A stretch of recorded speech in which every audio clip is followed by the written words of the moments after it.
40 বছরের বয়সে না গেলে মানুষের কিন্তু ম্যাচুরিটি আসে না, পুরুষদের কথা বলছি, পরিপূর্ণ ম্যাচুরিটি আসে না। আর বিয়ে না করলেও ভাই আসে না। আর আপনারা তো এখন বিয়ে করতে পারছেন না, অতএব ম্যাচুরিটি তো প্রশ্নই ওঠে না। এই জন্য দেখবেন যুব সমাজ অস্থির, প্যানিক করে, খেলে অস্থির, আজকে এটা ভাল লাগে তো কালকে ওইটা, অস্থির জেনারেশন।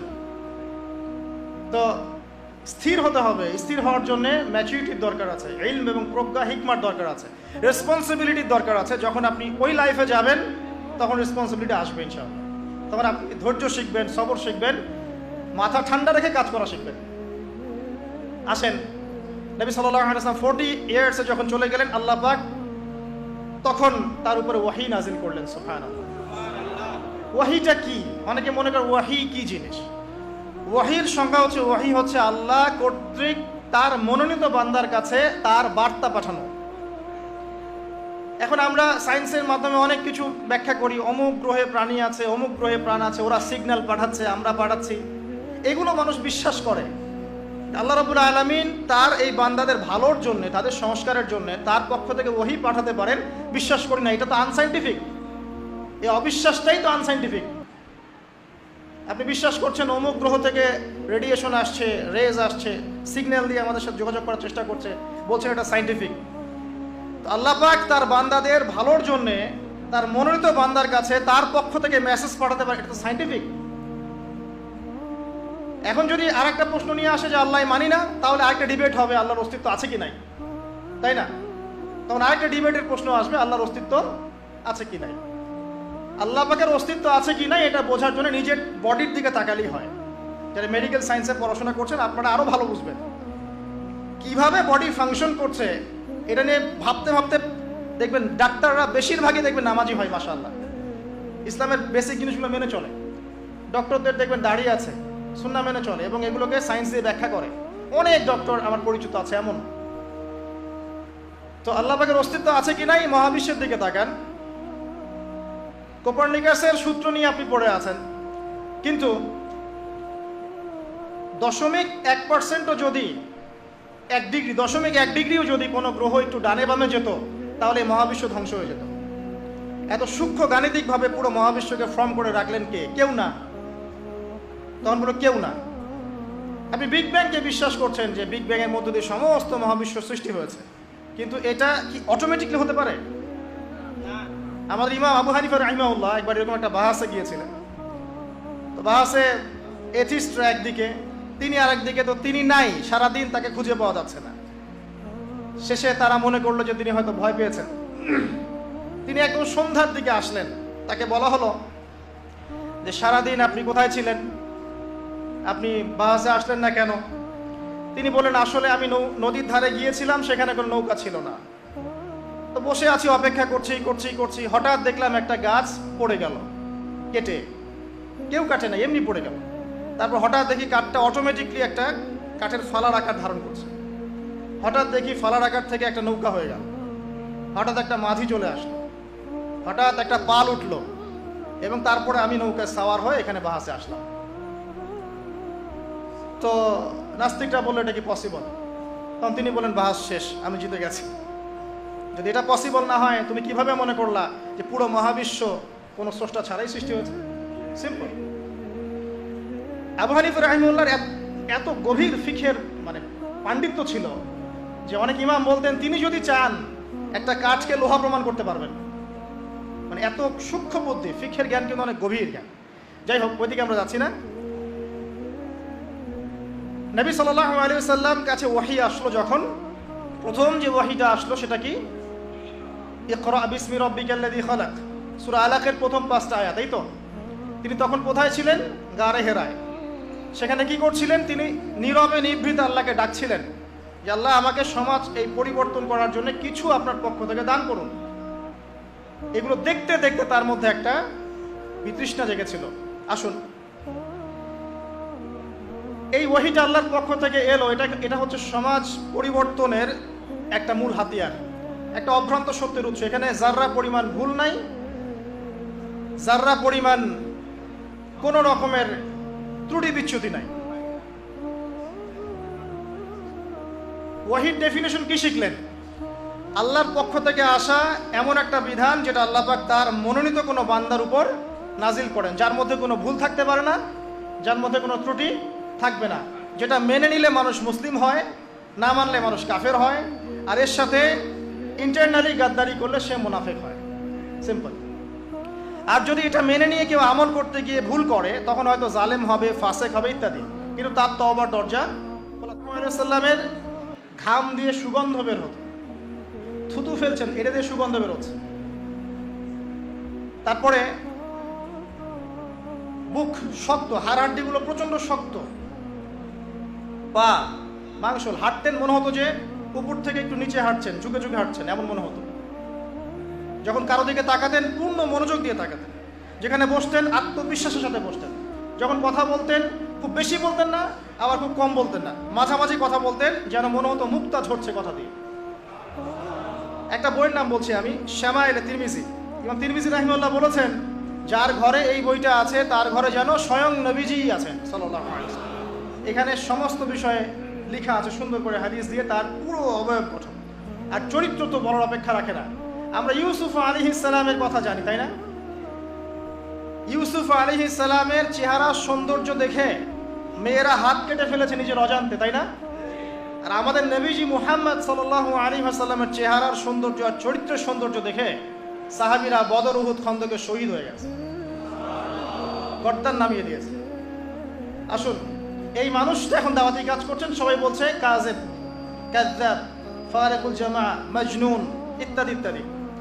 এবার মানুষ তাকে গালি দেওয়া শুরু করছে, তাকে আঘাত করা শুরু করছে, নামাজ পড়লে গায়ের উপরে নাড়ি ভুড়ি চাপিয়ে দিচ্ছে, কাবা ঘরে ঢুকতে দিচ্ছে না, সামাজিক বয়কট করছে, এদিকে আসতে পারবে না, তোমাদের সাথে বিয়ে হবে না, তোমরা শিয়ারে আবু তলেবে গিয়ে থাকো। ওখানে 3 বছর তারা গাছের ছাল পাতা গিয়ে থাকছেন। এই মানুষটাকে বলা হচ্ছে আনদির আশিরাতাকাল আকরাবিন, হে মুহাম্মদ সাল্লাল্লাহু আলাইহি ওয়াসাল্লাম, তুমি তোমার নিকট আত্মীয়দেরকে দাওয়াত দাও। তাহলে দাওয়াতের প্রথম স্টেজ কি? আপনি আপনার নিজের পরিবারকে আগে দাওয়াত দিবেন। দেখেন তিনি প্রথমে কাদেরকে দাওয়াত দিলেন? আলী রাদিয়াল্লাহু আনহু, ছোট বাচ্চা। তারপরে খাদিজা রাদিয়াল্লাহু আনহা, স্ত্রী, আপন স্ত্রী। আবু বকর সিদ্দিক রাদিয়াল্লাহু আনহু, অনেকটা মিলেমিশে ছিলেন তিনি তার সাথে অনেক দিন, বলতেন যদি কাউকে বন্ধুরূপে গ্রহণ করতেন। উসমান রাদিয়াল্লাহু আনহু, বেলাল আল হাবাশি, আব্দুল্লাহ ইবনে মাসউদ, আব্দুর রহমান ইবনে আউফ, তারপরে সুমাইয়া রাদিয়াল্লাহু আনহা, ইয়াসির পরিবার, খাব্বাব। এই যে মানুষগুলো, অর্থাৎ যারা কাছের মানুষ, জাফর ইবনে আবি তালেব, যায়েদ ইবনে হারেসা, এই সাহাবীদেরকে তিনি দাওয়াত দেওয়া শুরু করলেন। এবার তারা দাওয়াত কবুল করলেন। আবু বকর সিদ্দিক রাদিয়াল্লাহু আনহু দাওয়াতে আরো অনেক মানুষ ইসলাম কবুল করলেন। ইসলাম তাহলে প্রথম শিখলেন কি? আপনি আপনার কাছের মানুষ ইসলামের দাওয়াত দিবেন। আগে আপনাকে সমাজে নামতে বলা হয়নি, আগে নিজের পরিবারটা ঠিক করেন, আপনার পরিবারের মধ্যে ইসলামটা প্রতিষ্ঠা করার চেষ্টা করেন। তাহলে প্রথমে পড়াশোনা, জ্ঞান অর্জন, আমল, দাওয়াতি কাজ, পরিবার, তারপর আসেন। এবার আস্তে আস্তে যখন দাওয়াত বাড়তে থাকলো, তখন অত্যাচার বাড়তে থাকলো। অত্যাচারের তো কোনো সীমা নাই। রোদের মধ্যে নিয়ে যেয়ে পিটানো হচ্ছে, পাথর চাপা দিয়ে রাখা হচ্ছে। সুমাইয়া রাদিয়াল্লাহু আনহার লজ্জাস্থানে আবু জাহেল বর্ষা নিক্ষেপ করে হত্যা করে ফেললো। মুহাম্মদ সাল্লাল্লাহু আলাইহি ওয়াসাল্লামকে পর্যন্ত আবু জাহেল আঘাত করেছিল, তার গায়ে নাড়ি ভুড়ি চাপিয়ে দেওয়া হচ্ছে। কত কি করা হচ্ছে। অস্ত্র হাতে নিয়েছিলেন? নেন নাই। এখানে আপনাদেরকে শিখতে হবে, ওখানে কিন্তু অস্ত্র হাতে নেওয়ার কোনো সিচুয়েশন ছিল না। এই কারণে সেখানে সশস্ত্র যুদ্ধের কোনো আয়াত নাজিল হয়। সিচুয়েশন না বুঝেই যখন মুসলিমরা এই কাজগুলো করে, তখন ইসলামের জমিন সংকুচিত হয়ে যায়। ওই জায়গায় যদি এরকম কোনো বিধান আসতো, তাহলে ওই সাহাবীরাও আর অস্তিত্ব থাকতো না। এবার আসেন, তারা সবর করলেন, ধৈর্য ধরলেন, দাওয়াতি কাজ অব্যাহত রাখলেন। একটা মার্কাজ তৈরি করলেন, তার নাম দারুল আরকাম। কি নাম? আরকাম রাদিয়াল্লাহু আনহুর বাসায় দ্বীনের চর্চা করা হতো। দেখেন ওই সময় কিন্তু দারুল আরকামে দ্বীনের চর্চা হচ্ছে, এখানে আবু জাহেল, আবু লাহাব বাধা দেয়নি। একটা অমুসলিম রাষ্ট্রে, ওটা তো অমুসলিম রাষ্ট্রই মক্কা, আবু জাহেল, আবু লাহাব, তাদের কর্তৃত্ব চলে সেখানে দারুল আরকাম নির্মাণ করা হয়েছে, একটা পড়াশোনা করার জায়গা, দিন তালিমের জায়গা। সেখানে আবু জাহেল, আবু লাহাব কিন্তু কখনো বাধা দেয়নি। আপনি এমন অনেক মুসলিম কান্ট্রি এখন দেখবেন যেখানে ইসলামের চর্চার জায়গাগুলো সব বন্ধ করে দেওয়া। এখন দেখি সব পড়াশোনা ছেড়ে দিয়ে মাদ্রাসায় ভর্তি হতে যাচ্ছেন, পিতামাতার টেনশন, বাড়িতে খাওয়া দাওয়া করেন না, অস্থির অবস্থায়। সর্বপ্রথম দরকার জ্ঞান, শিক্ষার আলো ঘরে ঘরে জ্বালতে হবে। এই শিক্ষা আমরা কখনোই বলবো না যে শুধুমাত্র কোরআন এবং হাদিস নিয়েই আপনি পড়ে থাকবেন, আমি এটা বলছি না। বরং এই যুগকে ডিল করার জন্য যত সাবজেক্ট প্রয়োজন সমস্ত সাবজেক্টগুলো একসাথে করে আপনাকে পড়াশোনা করতে হবে। তখন কি আপনি দেখবেন কোরআন সুন্নাহকে হাতে নিয়ে আপনি ওয়ার্ল্ডকে চ্যালেঞ্জ করতে পারছেন। আর যদি শুধুমাত্র এককেন্দ্রিক পড়াশোনা করেন তাহলে যা হচ্ছে তাই হবে, তাই নয় কি? যা হচ্ছে তাই হবে। তো পড়াশোনাটা হবে এমন, আপনার সিলেবাসটা হবে কনস্ট্রাকটিভ, আপনি কোরআন পড়বেন, সুন্নাহ পড়বেন, অ্যারাবিক ল্যাঙ্গুয়েজ শিখবেন, এরপর আপনি যেখানে যেখানে পড়াশোনা করছেন science, arts, commerce, medical science, engineering আপনি পড়বেন। এইসব পড়া আবার ছেড়ে দিয়েন না। অনেক যুবককে এখন দেখি সব পড়াশোনা ছেড়ে দিয়ে মাদ্রাসায় ভর্তি হতে যাচ্ছেন, পিতামাতার টেনশন, বাড়িতে খাওয়া দাওয়া করেন না, অস্থির অবস্থায়। এই জায়গায় কেন গেলেন? এই পরামর্শ কে দিল আপনাকে? সবাই তো ফকিহ হবে না, সবাই কিন্তু ইমাম হবে না, সবাই কিন্তু আলেম হবে না, সবাই মুহাদ্দিস হবে না। কিন্তু আপনি যে সাবজেক্টে পড়াশোনা করছেন ওই জ্ঞানটাকে আপনাকে ইসলামের কল্যাণে কাজে লাগাতে হবে। সবার জায়গা থেকে ইসলামের জন্য করার সুযোগ আছে। তো খুব বেশি কনজাস্টেড হবেন না, আপনি আপনার জায়গা থেকে পড়াশোনা করেন, তবে পড়াশোনার মধ্যে কোরআন সুন্নাহ এগুলো ঢুকান। তখন দেখবেন আপনি যেখানে আছেন সেখান থেকেই দিনের খেদমত করতে পারবেন ইনশাআল্লাহ তাআলা। একজন ডক্টর কি দিনের খেদমত করতে পারে না? একজন ইঞ্জিনিয়ার সে কি দিনের খেদমত করতে পারে না? একজন অর্থনীতিবিদ সে ইসলামের খেদমত করতে পারবে না? একজন পলিটিশিয়ান যদি সে ভালোভাবে পলিটিক্যাল সায়েন্স পড়ে সে কি পলিটিক্স দিয়ে ইসলামের খেদমত করতে পারবে না? সুযোগ কি নাই? আছে। তাহলে শুধুমাত্র আপনাকে ইমাম হতে হবে, মুফতি হতে হবে, ফকিহ হতে হবে এই চিন্তাটা বাদ দিতে হবে, কারণ সবাই এটা হতে পারবে না।